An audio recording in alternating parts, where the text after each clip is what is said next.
जय जगन्नाथ। महाप्रभु द्रुत गति आगे चली ठाकुरंकर रथ निर्माण काम विधि मुताबक आगामी शीतल षष्ठी में 42 चक निर्माण कार्य संपूर्ण कर चक निर्माण कार्य चली आज सुधा 3 रथरे मोट 42 चक्रु 35 चकर निर्माण काम शेष होती।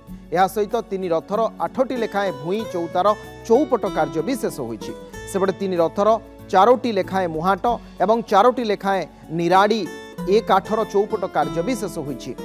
2 मुख बिंध पाई माप गारिया भी शेष होती।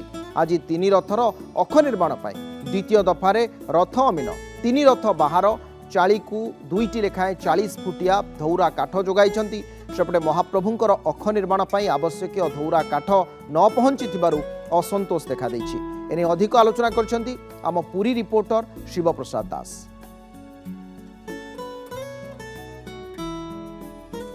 महाप्रभुंकर 3 रथर निर्माण कार्य आज को 23 दिन में पहुंची। महाप्रभुंकर रथ निर्माण कार्य रथ चाली सबू निर्माण सेवक मैंने एवं कार्य तत्पर देखाई। आप देखिपे दृश्य जेहेतु महाप्रभुंकर प्राथमिक पर्यायर चकर आवश्यकता रही है। आम कह 3 रथर संपूर्ण 42 चक मध्य 35 चक संपूर्ण हो जाए। देखुए जेहेतु महाप्रभुंर नंदीघोष रथरे 16टी चक से भाव तालध्वज रथरे 14टी चक और दर्पदलन रथरे 12टी चक ये भाव 42 चकर आवश्यक थाए। ये 42 चक मध्य बर्तमान सुधा 35 चक संपूर्ण सरी जाइए। समस्ते जेहेतु महाप्रभु कार्य को आगे नौ आलोचना करवा आम सहित बालकृष्ण महाराणा अच्छा आज्ञा कौन कहवा ये आम देखु 35 चक निर्माण कार्य शेष हो जाए। जेहेतु 42 चकर आवश्यकता रही है प्राथमिक पर्यायर चक को बेस गुरुत्व दिया यापर कौ कार्य आगू को बढ़ाई देखो चक कार्य सरला अख आमर अख पर चौता जोका निराड़ी मुहाटी सब कार्य अनुरूप चलती सब सरला चौथार आम सूता बाड़िया कार्य 3टी भूर जो 12 प्रस्त चौथा थाए चौथार सूता बाड़िया कार्य चलती। जोका आम जो 16 जोकारु जोका कार्य प्राय 4टी जोका कल सरला आज बाकी जोका गुड़ कार्य चलती। सब पर्याय अनुसार कम जो पछू जो कार्य हवा कथा से सब कार्य त्वरान्वित हो नाहक अख सरला पड़ी नाहक बड़ छुआ सान छुआ ढौरा काठर आवश्यकता थाए जोटा कि आसंता काली भर आम कार्य से अख कार्य आरंभ हो।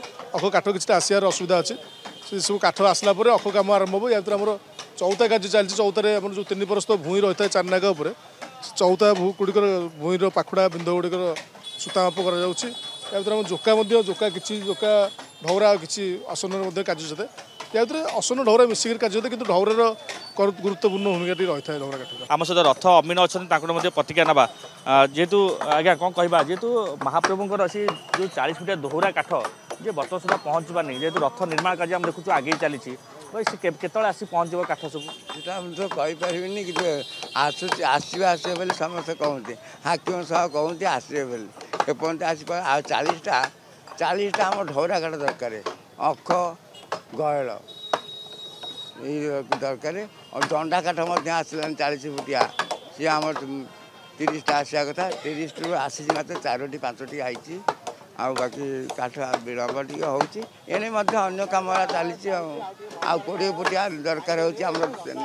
निर्माण कार्य जेहतु पाखे आसूची काठ जो न पहुँचे तो असुविधा सम्मुखीन हे कारण रथ निर्माण बाधा बाधा सृष्टि होगी तो कई दायित्व नौना कहवा कथा आम खाली खोजी खोजिकी हताश हो कौ काठ कौटा कौन हम ये व्यवस्था मन भल ना असुविधा भाव जो काठर जो अभाव देखा ता यथाशीघ्र पहुँचब जहाँ अनुमान करा जेहेतु धौरा काठर आवश्यकता बहुत गुरुत्वपूर्ण रही। महाप्रभु रथ निर्माण कार्य 40 फुटिया धौरा काठ जो 15 खंड आवश्यकता रही ताहा सठिक समय पहुँचवा आवश्यकता रही। बर्तमान 180 ऊर्ध्व निर्माण सेवक मैंने बर्तमान नियोजित हो निज कार्य लिप्त रही किपरि महाप्रभुंर से अपार करुणा पाई 3 रथ निर्माण कार्य किपरि शीघ्र सारे से एक प्रकार धार्य मन में लक्ष्य रही यथेष्ट समय पूर्व से महाप्रभुंर कार्य जेहेतु शीतल षष्ठी आगू रही शीतल षष्ठी में महाप्रभुंर से 42 चकर निर्माण आवश्यकता रही है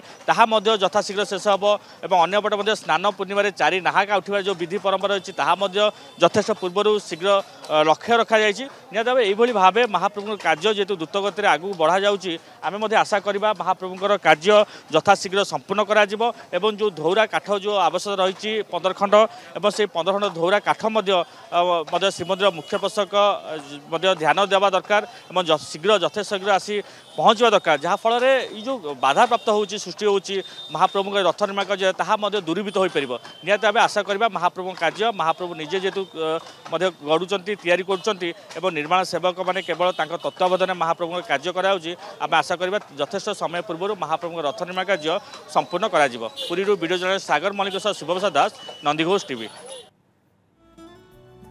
निश्चित भाव में ये थिला रथ खोलारू सीधासलख दृश्य आपण देखुले महाप्रभुंर रथ निर्माण केमिति चलचंचल रथ खोला से संपर्क में विस्तृत तथ्य आपको शिव प्रसाद प्रदान करुले। समय हो जाए कार्यक्रम को ये रखा विदाय दिंतु नमस्कार।